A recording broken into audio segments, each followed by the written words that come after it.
Have you ever given an AI a command and it just nails it? You get the perfect response. But then you try again and it completely fails on the very next try. Super frustrating, right? Well, if you've struggled with that kind of inconsistency, then this is for you. We are going to master a technique called in-context learning. It's really the secret to making AI models reliable, accurate, and, actually useful. Let's dive in. So we're going to break this down into 3 simple chapters. First up, we'll get a handle on the main concept. What does it even mean to learn by example? Then we'll get our hands dirty and actually build one out. And finally, we'll get into the pro tips and the common traps that'll help you get this right every single time. All right, let's kick things off with Chapter 1, the concept. Before we can start building these really powerful prompts, we got to understand the fundamental idea that makes it all work. So let's just start with the most basic question. What exactly is in-context learning? At its heart, it's actually incredibly simple. In-context learning is just an AI's ability to learn a new task by seeing a few examples right there in the prompt. Now, think of it this way. It's like showing a student 3 completed math problems right before asking them to solve a 4th one. They don't need a whole new lesson plan. They just instantly see the pattern from the examples you gave them. That's ICL. And listen, this isn't just some cool academic trick. It's fast becoming the professional standard. A recent guide for AI system designers put it perfectly. Mastering this technique is the key to building stable, reliable AI. It's really what separates an AI that's a fun demo from one that you can actually depend on for a real job. Okay, so that brings us to Chapter 2, the example. We get the theory now, so let's make it practical. How do you actually put together the perfect example that teaches an AI exactly what you want it to do? A really high-quality example has 3 essential parts.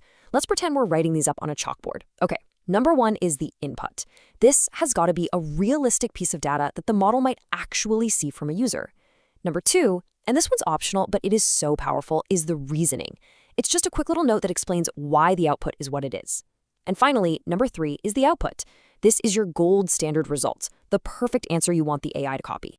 This brings us to probably the biggest question everybody has when they start doing this.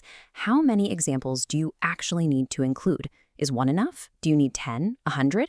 Well, let's find out. Now, what's so fascinating about this is that the answer is not just more is always better. It totally depends on the size of the AI you're working with. So, look at that top row.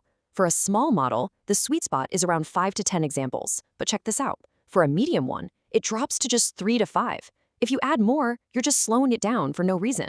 And for those massive frontier models at the very bottom, they're so capable that 1 or 2 examples, or sometimes just really clear instructions, is all it takes. So this all leads to a really clear rule of thumb. If you find yourself needing more than 20 examples just to get a stable result, in-context learning probably isn't the right tool for the job. Your task is likely a bit too complex, and it's probably time to look at a more heavy-duty method called fine-tuning, which is kind of like permanently retraining a small part of the AI's brain. Okay, now here's a pro-level technique for when you're building real-world systems. Instead of hard-coding the same few examples every single time, you can be a lot smarter about it. Think of it like a librarian. When a user asks a question, the librarian doesn't give them the same 3 books every time, right? No, they quickly search the whole library for the 3 most relevant books and give them those. This dynamic selection does the same thing. It gives the AI the perfect context for that specific query, which can give you a massive boost in accuracy. Okay, so that covers the fundamentals. For our last chapter, let's dig into the details, the little nuances that separate the beginners from the real experts. We're going to talk about the common pitfalls, those little things that can trip you up if you're not paying close attention. The first major pitfall you've got to watch out for is called distribution bias. Just look at the slide. If you give the model 5 examples of a positive output and only 1 negative one, well, what do you think it's going to learn? It's going to learn to just favor positive all the time, no matter what the user is actually asking. The fix here is pretty simple. Always balance your labels. Either make sure they mirror what you'd see in the real world, or just make them perfectly balanced, like 3 positive and 3 negative. This leads us to a classic question, one you might even get in a job interview.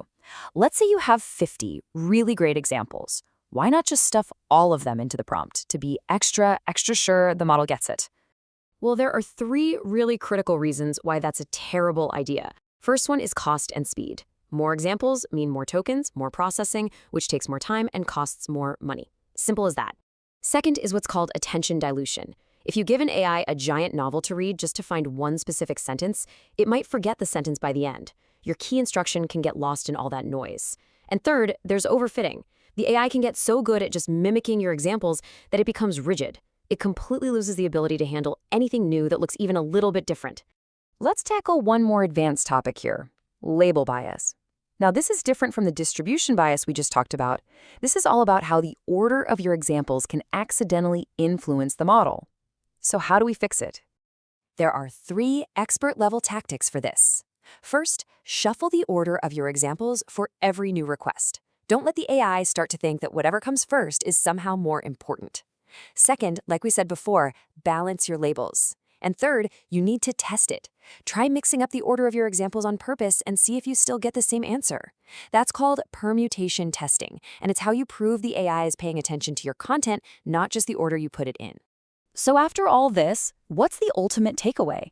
In-context learning is this incredibly powerful tool for guiding an AI by showing it patterns. But it leaves us with this huge, fascinating question, doesn't it?